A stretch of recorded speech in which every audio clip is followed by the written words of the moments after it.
ಪೌಷ್ಟಿಕ ಫುಡ್ ಚಾನಲ್ಗೆ ಸ್ವಾಗತ. ಹೇಗೂ ಬಟಾಣಿ ಸೀಸನ್ ನಡೀತಾ ಇದೆ. ಹಸಿ ಬಟಾಣಿನ ಬಳಸ್ಕೊಂಡು ಟೇಸ್ಟಿಯಾಗಿ ಸಿಂಪಲಾಗಿ ಒಂದು ಪಲಾವ್ ಮಾಡೋ ವಿಧಾನ ನೋಡೋಣ. ಬ್ರೇಕ್ಫಾಸ್ಟ್ ಮಾಡ್ಕೋಬೋದು, ವೀಕೆಂಡ್ಗಳಲ್ಲಿ ಎಲ್ಲರೂ ಮನೆಯಲ್ಲಿರುವಾಗ ಸುಲಭವಾಗಿ ಕ್ವಿಕ್ಕಾಗಿ ಮಾಡ್ಕೋಬೋದು, ಅಥವಾ ಆಫೀಸ್ಗೆ ಹೋಗೋವಾಗ್ಲೂ ಅಥವಾ ಮಕ್ಕಳು ಸ್ಕೂಲ್ಗೆ ಟಿಫಿನ್ ಬಾಕ್ಸ್ಗೂ ಕೂಡ ಮಾಡಿಕೊಡ್ಬೋದು.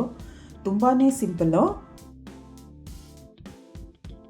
ಹಾಗೆಯೇ ನೀವಿನ್ನೂ ಈ ಚಾನಲ್ನ ಸಬ್ಸ್ಕ್ರೈಬ್ ಮಾಡ್ಕೊಂಡಿಲ್ಲ ಅಂದರೆ ದಯವಿಟ್ಟು ಸಬ್ಸ್ಕ್ರೈಬ್ ಮಾಡ್ಕೊಳ್ಳಿ. 1 ಗ್ಲಾಸಷ್ಟು ಬಾಸುಮತಿ ಅಕ್ಕಿನ ತೊಗೊಂಡಿದ್ದೀನಿ. ನೋಡಿ, ಈ ಗ್ಲಾಸಲ್ಲಿ 1 ಗ್ಲಾಸು, ಒಂದು 300 ಗ್ರಾಮಷ್ಟು ಇರ್ಬೋದು. ಬಾಸುಮತಿ ಅಕ್ಕಿ ಬೇಡ ಅಂದರೆ ನೀವು ರೆಗ್ಯುಲರಾಗಿ ಯಾವ್ದು ಬಳಸ್ತೀರಾ ಆ ಅಕ್ಕಿನೇ ಬಳಸ್ಕೋಬೋದು. ಅಕ್ಕಿನ 2ರಿಂದ 3 ಸರಿ ತೊಳೆದು ಬಿಟ್ಟಿಟ್ಟಿದ್ದೀನಿ. ಇದು ಮುಳುಗೋಷ್ಟು ನೀರು ಹಾಕ್ಬಿಟ್ಟು 20 ನಿಮಿಷಗಳ ಕಾಲ ನೆನೆಯೋದಕ್ಕೆ ಬಿಡೋಣ.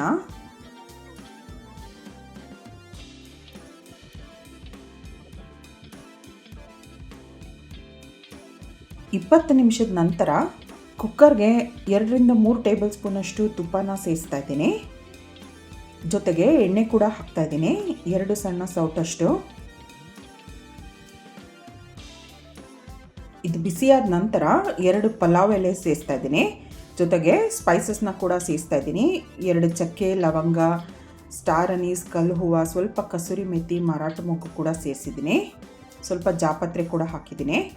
ದೊಡ್ಡ ಸೈಜ್ನ 1 ಈರುಳ್ಳಿನ ಉದ್ದಕ್ಕೆ ಕಟ್ ಮಾಡಿಬಿಟ್ಟು ಅದನ್ನು ಕೂಡ ಸೇರಿಸ್ತಾ ಇದ್ದೀನಿ. ಹಸಿಮೆಣಸಿನ್ಕಾಯಿ 5ರಿಂದ 6 ಹಸಿಮೆಣಸಿನ್ಕಾಯಿಗಳನ್ನ ಮಧ್ಯಕ್ಕೆ ಸೀಳ್ಬಿಟ್ಟು ಸೇರಿಸಿದ್ದೀನಿ. ನೀವು ಖಾರ ಎಷ್ಟು ಬೇಕು ಅಷ್ಟು ನೋಡಿಕೊಂಡು ಹೆಚ್ಚು ಕಡಿಮೆ ಮಾಡ್ಬೋದು. ಇದೆಲ್ಲ ಚೆನ್ನಾಗಿ ಬಾಡಿಸ್ಬೇಕು.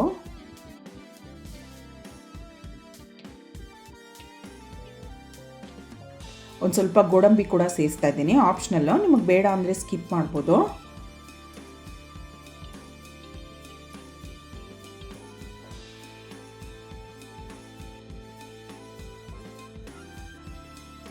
ಈರುಳ್ಳಿ ಚೆನ್ನಾಗಿ ಫ್ರೈ ಮಾಡಿದ ನಂತರ 1 ಹಿಡಿಯಷ್ಟು ಪುದೀನ ಸೊಪ್ಪನ್ನು ಸೇರಿಸ್ತಾ ಇದ್ದೀನಿ, ಸ್ವಲ್ಪ ಕಟ್ ಮಾಡಿದ್ದೀನಿ. ಹಾಗೆಯೇ 1 ಹಿಡಿ ಮೆಂತ್ಯ ಸೊಪ್ಪನ್ನು ಕೂಡ ಸೇರಿಸಿದ್ದೀನಿ. ಅರ್ಧ ಕಪ್ಪಷ್ಟು ಕೊತ್ತಂಬರಿ ಸೊಪ್ಪನ್ನು ಕೂಡ ಸಣ್ಣದಾಗಿ ಕಟ್ ಮಾಡಿಬಿಟ್ಟು ಹಾಕಿದ್ದೀನಿ. ಮೆಂತ್ಯ ಸೊಪ್ಪು ಫ್ಲೇವರ್ ಚೆನ್ನಾಗಿರುತ್ತೆ, ರುಚಿ ಚೆನ್ನಾಗಿರುತ್ತೆ, ಜೊತೆಗೆ ಆರೋಗ್ಯಕ್ಕೂ ಕೂಡ ಒಳ್ಳೆಯದು ಅಂತ ಸೇರಿಸಿದ್ದೀನಿ. ನಿಮಗೆ ಮೆಂತ್ಯ ಸೊಪ್ಪು ಬೇಡ ಅಂದರೆ ನೀವು ಅದನ್ನು ಸ್ಕಿಪ್ ಮಾಡ್ಬೋದು. ಇದೆಲ್ಲ ಚೆನ್ನಾಗಿ ಬಾಡಿಸಿದ ನಂತರ 1 ಟೇಬಲ್ ಸ್ಪೂನಷ್ಟು ಜಿಂಜರ್ ಗಾರ್ಲಿಕ್ ಪೇಸ್ಟನ್ನ ಹಾಕ್ಬಿಟ್ಟು ಇದನ್ನು ಕೂಡ ಚೆನ್ನಾಗಿ ಬಾಡಿಸ್ಬೇಕು.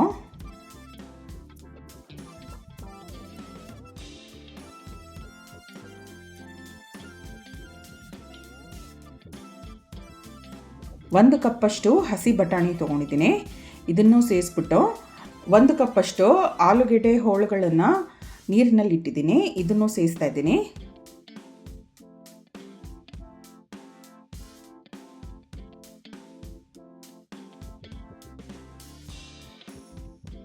ಇದೆಲ್ಲ ಚೆನ್ನಾಗಿ ಬಾಡಿಸೋಣ.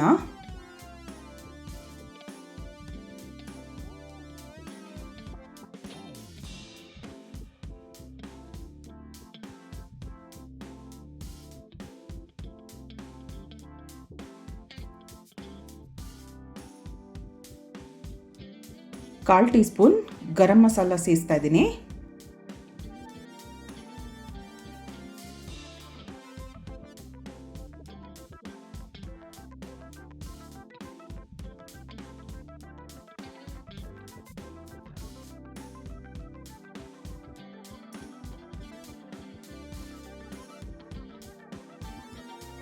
ಇದೆಲ್ಲ ಚೆನ್ನಾಗಿ ಬಾಡಿಸಿದ್ದಾಗಿದೆ. ಆವಾಗಲೇ ಬಾಸುಮತಿ ಅಕ್ಕಿ ನೆನೆಸಿಟ್ಟಿದ್ನಲ್ಲ, ನೀರೆಲ್ಲ ಸಂಪೂರ್ಣವಾಗಿ ಶೋಧಿಸ್ಬಿಟ್ಟು ಅಕ್ಕಿನ ಸೇರಿಸ್ತಾ ಇದ್ದೀನಿ.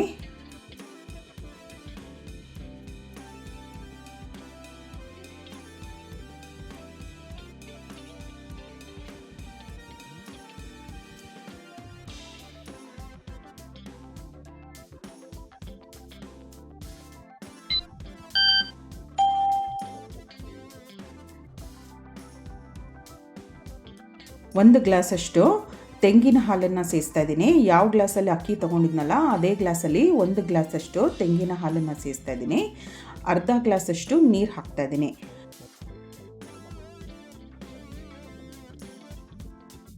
ರುಚಿಗೆ ತಕ್ಕಷ್ಟು ಉಪ್ಪು ಸೇರಿಸೋಣ. ಅರ್ಧ ಹೋಳು ನಿಂಬೆ ರಸ ಸೇರಿಸ್ತಾ ಇದ್ದೀನಿ.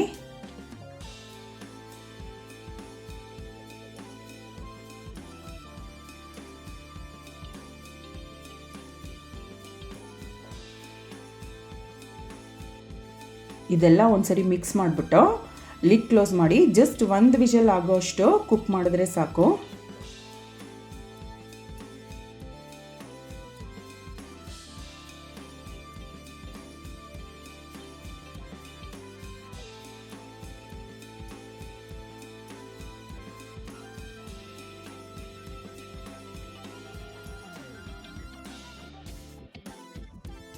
ಇದು 1 ವಿಷಲ್ ಆಗೋದಕ್ಕೆ ಬಿಡೋಣ.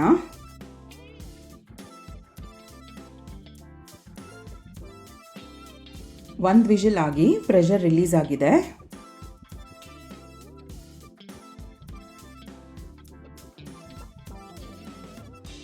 ನೋಡಿ, ಮೃದುವಾಗಿ ಈ ರೀತಿಯಾಗಿ ಬೇಯಬೇಕು. ಬಿಡಿ ಬಿಡಿಯಾಗಿ ಮೃದುವಾಗಿ ಬೆಂದಿದೆ. ಅನ್ನ ಒಡ್ಕೊಳ್ದೇ ಇರೋ ಹಾಗೆ ಮೃದುವಾಗಿ ತಿರುಗಿಸ್ಬೇಕು.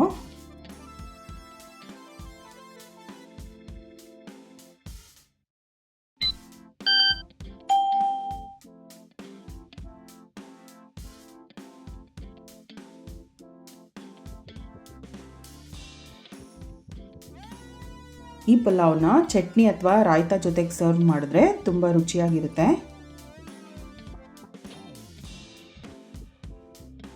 ನೋಡಿ, ರುಚಿಯಾದಂಥ ಬಟಾಣಿ ಪಲಾವ್ ಸಿದ್ಧವಾಗಿದೆ. ಈ ಸಿಂಪಲ್ ಆ್ಯಂಡ್ ಟೇಸ್ಟಿ ಪಲಾವ್ ರೆಸಿಪಿನ ತಪ್ಪದೇ ನೀವು ಕೂಡ ಟ್ರೈ ಮಾಡಿ ನೋಡಿ. ಈ ಚಾನಲ್ನ ಸಬ್ಸ್ಕ್ರೈಬ್ ಮಾಡ್ಕೊಳ್ಳಿ. ಈ ವಿಡಿಯೋನ ಲೈಕ್ ಮಾಡಿ, ಶೇರ್ ಮಾಡಿ. Thank you.